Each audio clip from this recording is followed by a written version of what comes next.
Samajwadi party ने उत्तर प्रदेश की 10 सीटों पर होने वाले उपचुनाव के लिए अपने प्रत्याशियों की घोषणा कर दी है। सीटों की घोषणा कांग्रेस के हरियाणा चुनाव हारने के अगले दिन ही कर दी गई। माना जा रहा है कि कांग्रेस सीटों के लिए सपा पर ज्यादा दबाव न बना सके, इसलिए हरियाणा चुनाव हारते ही इन सीटों पर उम्मीदवार उतार दिए गए हैं। 10 में से 6 सीटों पर उम्मीदवार उतारे गए हैं। उनमें करहल, सीसामऊ, मजवा, कटेहरी, मिल्कीपुर और फूलपुर सीट है। कांग्रेस इन 6 सीटों में से फूलपुर और मंझवा सीट पर दावा करने वाली थी, क्योंकि फूलपुर सीट कांग्रेस की पुरानी सीट है, इसलिए इस पर मजबूती से दावेदारी पेश की जा रही थी। वहीं मंझवा सीट पर कांग्रेस के प्रदेश अध्यक्ष अजय राय के बेटे शांतनु राय को चुनाव लड़ाने की चर्चा थी, लेकिन अखिलेश यादव ने इन सभी अटकलों पर विराम लगा दिया है, जिससे कांग्रेस पार्टी तिलमिला उठी है।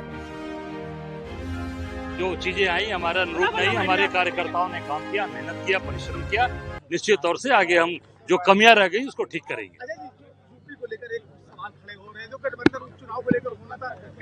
निश्चित तौर से देखिए, हमारे प्रभारी जी ने बात कही है, राष्ट्रीय नेतृत्व उस पर निर्णय लेगा, जो निर्णय आएगा उसको हम लोग मान्य करेंगे। क्या प्रत्याशी घोषित करने से पहले विचार विमर्श? अब निश्चित तौर से ये मेरी जानकारी में बात नहीं है, जानकारी आएगी तो मैं बता दूंगा। हरियाणा के रिजल्ट के लिए कुछ कहना चाहेंगे? मैंने बता दिया कि इन्हें मेहनत किया हमारे कार्यकर्ताओं ने, अनुरूप हमारे नहीं आया, पर निश्चित तौर से सीख लेकर आगे प्रयास करेंगे। 6 सीटों पर उम्मीदवार उतारने के बाद आशंका जताई जा रही थी कि प्रदेश में इंडिया गठबंधन टूट जाएगा, क्योंकि सपा ने हरियाणा में चुनाव लड़ने के लिए कांग्रेस से सीटों की मांग की थी। लेकिन रोहतक से कांग्रेस सांसद दीपेंद्र हुड्डा ने कहा था कि यहाँ सपा का कोई जनाधार नहीं है। उसके बाद सपा को हरियाणा में कोई सीट नहीं दी गई। वहीं से अनुमान लगाया जा रहा है कि समाजवादी पार्टी शायद ही कांग्रेस के यूपी उपचुनाव के लिए कोई सीट दे। लेकिन सपा मुखिया अखिलेश यादव ने आज सैफई में कहा कि इंडिया गठबंधन मिलकर चुनाव लड़ेगा।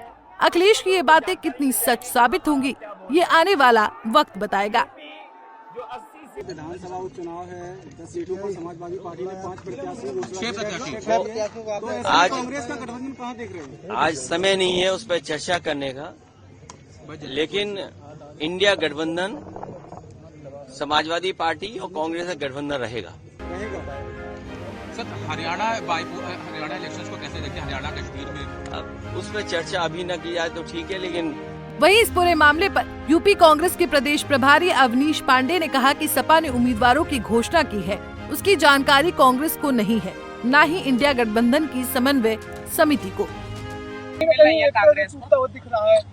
देखिए, मुझे अभी बताया किसी ने कि समाजवादी पार्टी ने कुछ उम्मीदवारों के नामों की घोषणा की है, इसकी जानकारी ना ही इंडिया गठबंधन के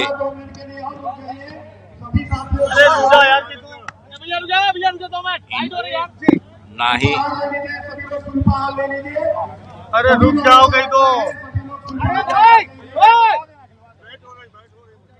इंडिया गठबंधन की समन्वय समिति होती है, इसकी एक प्रक्रिया है और इसके चलते हुए उसमें चर्चा विमर्श होता है और एक बेहतर समन्वय के साथ में निर्णय लिया जाता है। दुर्भाग्यवश अभी जब आप ये प्रश्न पूछ रहे हैं तो इसका जवाब मेरे पास इसलिए नहीं है क्योंकि इस प्रक्रिया के बारे में मुझे जानकारी नहीं है, लेकिन संभावनाएं हमेशा बनी रहती हैं। ये प्रयत्न इंडिया गठबंधन के तहत उत्तर प्रदेश के ना ही सिर्फ कांग्रेस के कार्यकर्ता, लेकिन बड़ी उम्मीद के साथ में सभी 36 कौम के लोग इस इंडिया गठबंधन की ओर देख रहे हैं और मुझे उम्मीद है कि बातचीत के माध्यम से जो भी निर्णय पार्टी का नेतृत्व इस विषय में लेगा उसे हम ससम्मान स्वीकार करेंगे और इस उपचुनाव में जो भी निर्णय लिया जाएगा उसमें इस चीज को आश्वस्त करेंगे कि भारतीय जनता पार्टी को हम हराएंगे। लेकिन कहीं न कहीं समाजवादी पार्टी ने जो गठबंधन की बयानों से साफ जाहिर है कि सपा ने सीटों की घोषणा बिना कांग्रेस को बताए की है। अब कहा जा रहा है कि सपा के इस फैसले से कांग्रेस नाराज हो गई है। कांग्रेस सूत्रों के मुताबिक अखिलेश यादव ने उम्मीदवारों के नाम घोषित करने से पहले उनसे बातचीत नहीं की, जबकि कांग्रेस सपा के साथ मिलकर यूपी में 10 सीटों पर उपचुनाव लड़ना चाहती है। कांग्रेस से मिली जानकारी के अनुसार सपा मुखिया अखिलेश ने करहल, कटेहरी, मिल्कीपुर, सीसामऊ, फूलपुर और मंझवा सीट पर प्रत्याशियों के नाम की घोषणा कर दी है। कांग्रेस इन 6 में से 2 सीटों पर चुनाव लड़ना चाहती थी, लेकिन अब अखिलेश ने 6 सीटों पर नामों की घोषणा कर कांग्रेस के अरमानों पर पानी फेर दिया है।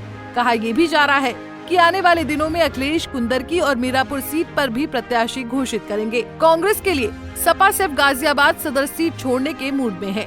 कांग्रेस ने यूपी लोकसभा चुनाव में सपा से जितनी सीटें मांगी, कांग्रेस को उतनी सीटें मिली, लेकिन सपा ने हरियाणा में सीटें मांगी तो नहीं दी गई। जानकारी ये भी है कि सपा महाराष्ट्र में 12 सीटों पर चुनाव लड़ना चाहती है। इसके लिए बाकायदा लिस्ट भी दी गई है, लेकिन कांग्रेस की तरफ से इस पर कोई ठोस निर्णय नहीं लिया गया है। इसके अलावा दूसरे चुनाव वाले राज्यों में भी सपा इंडिया गठबंधन के तहत चुनाव लड़ना चाहती है। यही कारण है कि अखिलेश यादव कांग्रेस की चाल को परख रहे हैं। देखना होगा कि अखिलेश और राहुल गांधी इस पूरी स्थिति को किस तरह संभालते हैं। पंजाब केसरी टीवी के लिए लखनऊ से अश्विनी सिंह की रिपोर्ट। हमसे जुड़े रहने के लिए हमारे YouTube चैनल को सब्सक्राइब करें और नई वीडियो की नोटिफिकेशन के लिए बेल आइकॉन को दबाएं।